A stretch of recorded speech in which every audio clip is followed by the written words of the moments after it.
Hi there, this is Kristen Hay.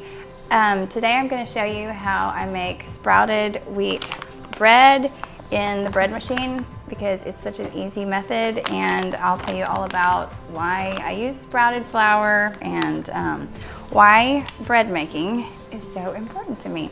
When I was 3 years old, my mom wrote this cookbook, and there's a picture of me and my big sister in here, and we are making bread. So I have literally been making bread since I was a toddler, and I just grew up making about 8 loaves a week. So I would say that I am a big fan of bread.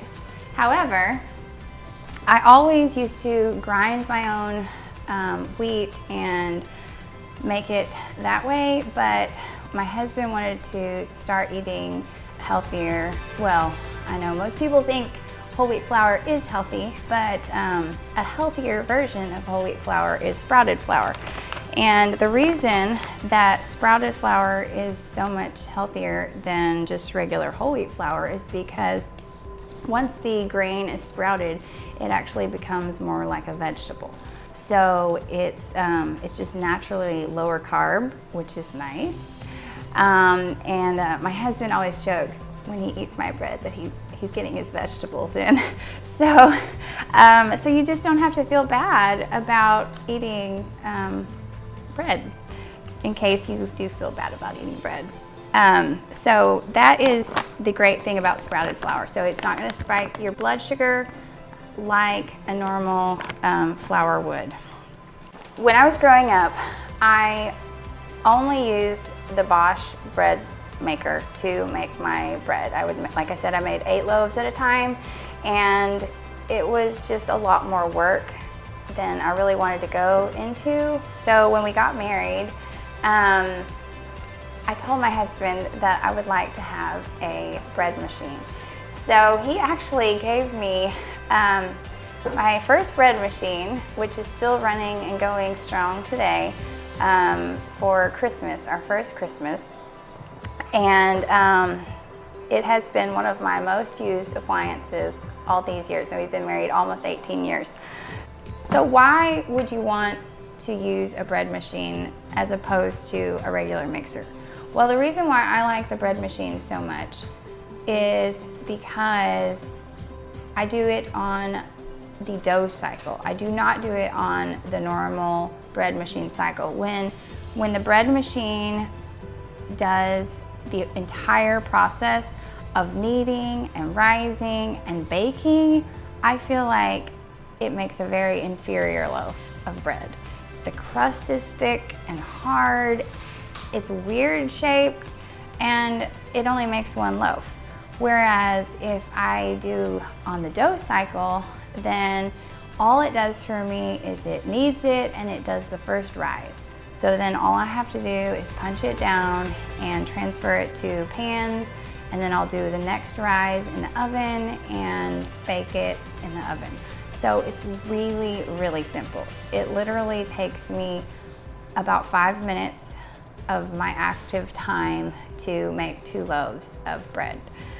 If you're on the fence about it, they're not very expensive. He just bought me the Oster, which is this brand.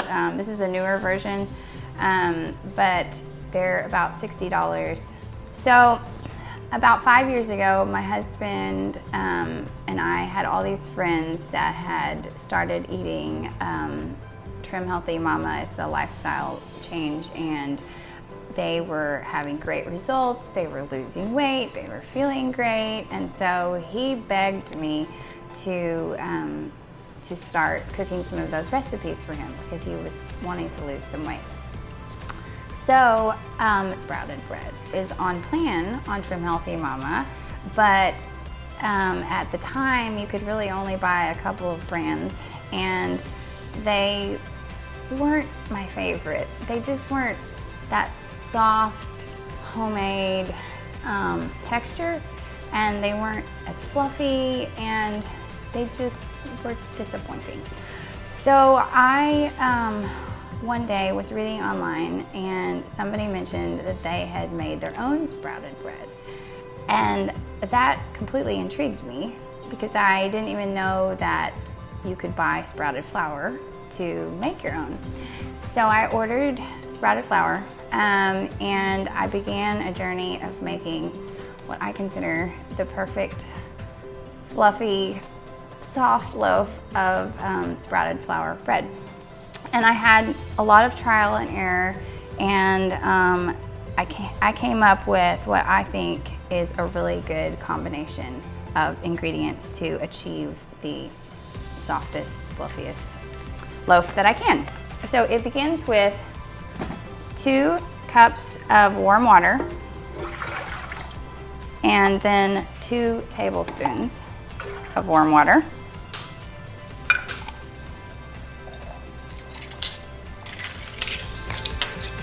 And then 2 teaspoons of salt.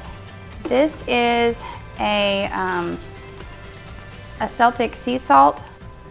And then next I'm going to add 2 tablespoons of raw honey. Then I'm going to put 2 tablespoons of softened butter. And because I'm only using 2 tablespoons of softened butter over the 2 loaves, this recipe makes 2 loaves of sprouted bread. It's a low enough fat content that it can still be used in e-recipes for Trim Healthy Mama. I want to mention on this sprouted flour, this is by a company called To Your Health, and it is definitely my favorite brand because it seems to produce the best textured loaf and the highest rise, and this is a white sprouted wheat, and so it seems to make the texture of the bread better. So I highly recommend that you use this brand for optimal rise. So you're going to do 3 2/3 cups of sprouted flour.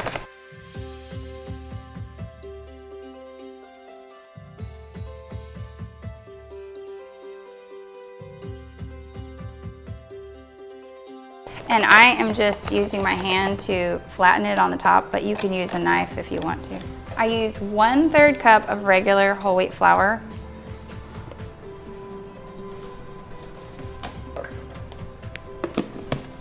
And 2/3 cup of white flour.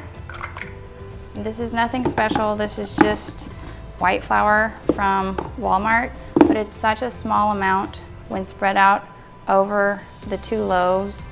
I mean, you're getting like a teaspoon or something per slice. And then one of the most important things that I have found that affects the rise of the bread is adding 1/4 cup of vital wheat gluten.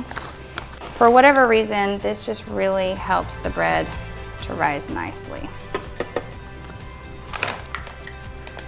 You can make it without, but it just might not rise as well. And then you're going to put 1 tablespoon of yeast, and this yeast is, I just put it in this container, but it is the SAF instant yeast, and I get it on Amazon, and it's the red container of yeast, but it's a bag, so it's easier to keep it in here. And then I just keep this in my refrigerator. There's a menu here, and you're just going to select the dough cycle, and then you press the start button and you let it knead for a while. And while it's kneading, after about 10 minutes, you just kind of peek at it, and if there's any little flour bits that need to be scraped off of the sides, you can just get a little spatula and get those really quickly. But that's really all that I do.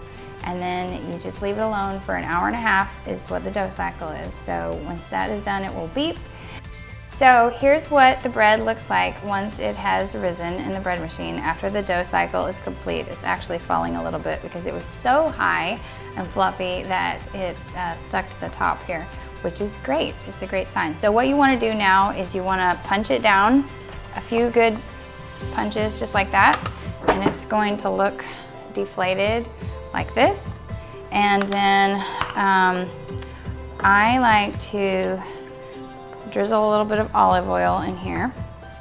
And then what I will do is I'll take my hand and get the oil on the sides and on the rim, because when this bread rises, sometimes it rises over the rim, and so you don't want it sticking anywhere. And I do not recommend using a paper towel when you do this, because you're gonna want the oil on your hands for when you get it out of here, because it's nice and sticky. And one of the tricks to getting really good sprouted bread is to make sure that your dough is slightly sticky. So if I didn't have oil, it would just be sticking to my hands. So the fact that I have oil is great. So I'm going to reach in here and get about half of it, and I'm just gonna pinch it off like that. See, it's really sticky, so I really need the oil on here. And I just push it under until the top is nice and smooth. I think I need a little bit more. If you need to add a little bit more dough to your loaf, you can get a little thing and you just put it in the bottom and just press this down over. And then I turn it over and I dip it in the oil before putting it in the loaf pan. And the oil on top just helps it rise better. And so that's why I do that. Now, don't forget to retrieve your paddle from your bread machine. You don't want that baking into your loaf of bread. So I need a little bit more oil here. Now, dip it, smooth it out, and it is ready to go into the oven. I usually try to get it to around 100 degrees, roughly, and then I turn it off. And then I'll put the bread in for 30 minutes to rise, and it should be nicely risen after that, and then I will transfer it onto a cookie sheet very carefully so that it does not fall. If you shake it too much or anything, it could collapse, so you don't want that. So you just very carefully take it out of the oven, put it on a cookie sheet, and put it back into a preheated 350 degree oven for 30 minutes. And then it's ready to go, and you have two beautiful loaves that are so simple to make. And I like to put a little bit of butter on top of the crust on the top just to make it a little softer, but that's optional. You don't have to do that. But my family absolutely loves this bread. I make it almost every week for them, and we really enjoy it, so I hope you will too. To find out more with all the pictures and all the details, go to my website, joyful-jane.com, and you will see everything laid out. Actually, I have lots of sprouted recipes for other breads and rolls, so check those out while you're there, and happy baking. Let me know how yours turns out.